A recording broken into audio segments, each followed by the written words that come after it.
Se fosse para eu indicar para você um único degrau do sucesso que vai permitir que você seja dona do seu tempo e do seu dinheiro, seria essa daqui: a habilidade de fazer mais do que é pago para fazer. Se você tem um negócio ou se você pretende ter, é interessante que você saiba mais sobre isso. Recentemente eu li o livro do Napoleão Hill, que se chama Escada para o Triunfo.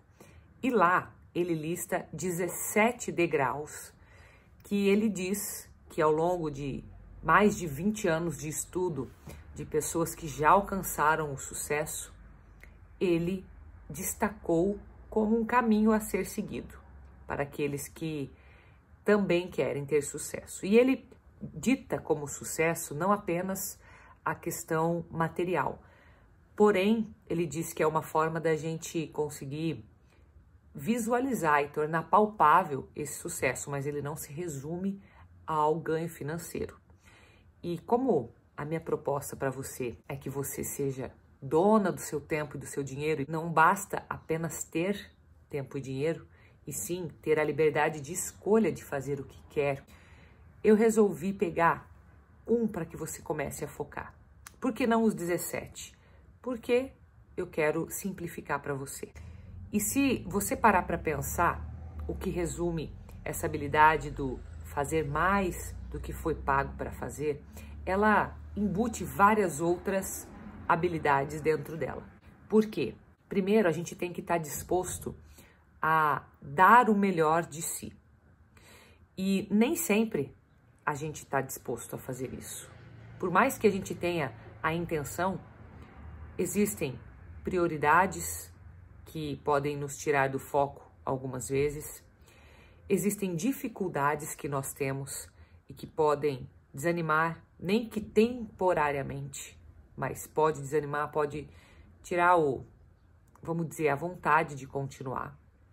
E eu sei porque recebo muitos comentários, muitos pedidos de ajuda, até pelas redes sociais. Eu vejo a dificuldade das pessoas, eu também tenho as minhas dificuldades. E por isso mesmo que quando a gente foca em um desses degraus, acaba sendo um meio da gente não se sabotar. Muitas vezes, nessa ânsia que nós temos de querer fazer acontecer, a gente acaba colocando várias ações e o negócio fica tão complexo que a gente desiste antes mesmo de começar, ou então começa naquele gás e daqui a pouco vai desanimando. Então, por isso que eu quero te incentivar a focar nesse um. Quando você olha para o que você faz, seja profissional ou pessoalmente, tá? Pode pegar qualquer um dos lados aí. O hábito de fazer mais do que é pago para fazer parece ser algo muito troca de dinheiro, troca ali de serviço, pagou, entregou o produto, muito comercial. Mas não é. Porque está envolvido a tua percepção sobre o que o outro precisa, a tua disponibilidade em exceder as expectativas, em dar mais do que é esperado, em retribuir muito mais do que receber.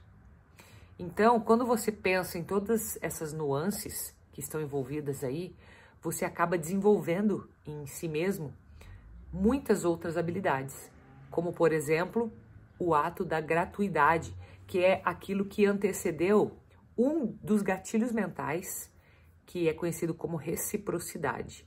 Não sei se você já ouviu falar o quanto você se interessa por vendas, por persuasão, mas se você tem um negócio ou se você pretende ter, é interessante que você saiba mais sobre isso. O gatilho da reciprocidade, o que ele fala? Ele fala que quando você dá para alguém, oferece algo para a pessoa, é como se esta pessoa se sentisse na obrigatoriedade de retribuir o favor para você. Não que ela tenha essa obrigação, mas é natural do ser humano que ele sinta essa vontade de retribuir. Se ele não puder nesse momento, em algum outro momento, ele vai fazer isso. E eu quero te contar uma história, porque você vai entender o que é essa reciprocidade. Uma vez, uma dentista, antes da fama dela, hoje é uma dentista muito famosa, tem uma rede de franquias, uma das maiores do Brasil. Mas na época em que ela estava construindo a clientela dela, que ela trabalhava das 7 da manhã às 8 da noite, atendendo direto, mal almoçava, atendia muita gente de graça, pessoas que às vezes apareciam com dor de dente, com problemas, e ela não tinha como fazer a pessoa sair de lá, ela não conseguia, ela acolhia essas pessoas.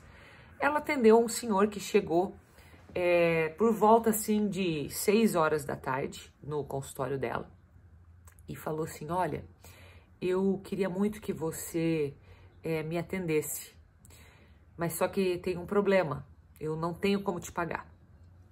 E ela, no relato dela, até ela conta que interiormente ela falou: nossa, mas esse cara vem aparecer aqui 6 horas da tarde, teve um dia inteiro para fazer isso, e agora ele vem aqui, quer que eu resolva o problema dele e não consegue me pagar. Ela pensou isso, ela contou isso publicamente. Só que ela resolveu ajudar, né? Ajudar o cara. E ele acabou contando para ela: olha, eu quero te pagar, só que eu não tenho como, eu estou desempregado, eu já fui em 3 dentistas hoje, eu passei o meu dia porque eu não estou aguentando de dor, nenhum deles quis me atender e você é a última que eu estou batendo na porta. Claro, depois de saber a história, ela confirmou para ela mesma de que estava fazendo a coisa certa em ajudá-lo. Mas o fato é que ela ajudou aquele rapaz e passaram-se 3 anos. Ela já estava com o consultório dela montado, ela já estava com a clientela dela, ela já estava ganhando dinheiro com isso, né? Não estava só atendendo de graça mais. E entrou um senhor bem vestido, de terno, e foi falar com ela, falou assim: olha, há 3 anos atrás você me atendeu e eu prometi que eu ia pagar a consulta. Na época eu não podia, mas agora eu posso e eu vou te pagar aqui com juros. E é interessante pensar nessa história porque, assim, ela não fez esperando receber. Na verdade, ela falou assim: ah, nem quero mais receber, tipo, nem vou esperar isso, ele tá desempregado, ele tá precisando, eu vou ajudá-lo, né? Ela não tinha o intuito de. Porém, esse rapaz ficou com aquela, como se fosse uma dívida para ele, né? Com aquela obrigatoriedade de devolver. E só que ele retribuiu, ele não foi lá só e pagou. Ele foi, retribuiu e falava dela, levou a família dele para tratar os dentes, né? Que agora ele já tinha esposa, já tinha filhos, 3 anos depois, toda a família dele já se tratava com ela. E ele fazia propaganda dela para todos os amigos, e ele era uma pessoa pública e falava dessa mulher em outros lugares. Então, assim, ó, o que eu quero que você note é que quando a gente faz algo que é mais do que o esperado, a gente gera no outro. Uns vão chamar de pagamento de favores, uma troca que não pode ser ignorada. Outros vão falar que é a lei da ação e reação, mas o fato é que quando a gente dá, a gente recebe. E geralmente a gente recebe mais do que a gente deu. Se isso foi gratuito mesmo, se isso foi realmente sem esperar nada em troca. Porque a reciprocidade, ela implica obrigatoriamente que você dê sem esperar nada em troca. Se a gente faz esperando, já não vale essa regra. Aí é outra coisa, aí realmente é um acordo comercial, é uma troca de favores, mas não é a lei da reciprocidade que eu estou falando. E se a gente parar para pensar no aspecto espiritual, que você sabe que eu gosto de trazer, porque eu coloco isso na minha vida mesmo, eu fico pensando que Jesus sempre ensinou isso pra gente. Ó, primeiro você dá. E dá sem esperar nada em troca. Claro que o próprio Deus acaba nos agraciando, né? E não é porque a gente merece ou não, mas é porque quando a gente planta algo, a gente vai colher aquilo. Não tem como evitar isso. Ainda mais que a gente vive num mundo material. Se você planta trigo, você vai colher trigo. Se você quer maçã, você tem que plantar maçã. Você não tem como querer banana plantando maçã. A mesma coisa vale com os nossos negócios, com os nossos relacionamentos.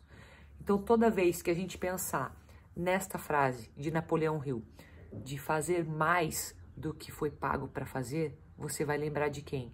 Jesus, que te ensinou a dar sem pedir nada em troca.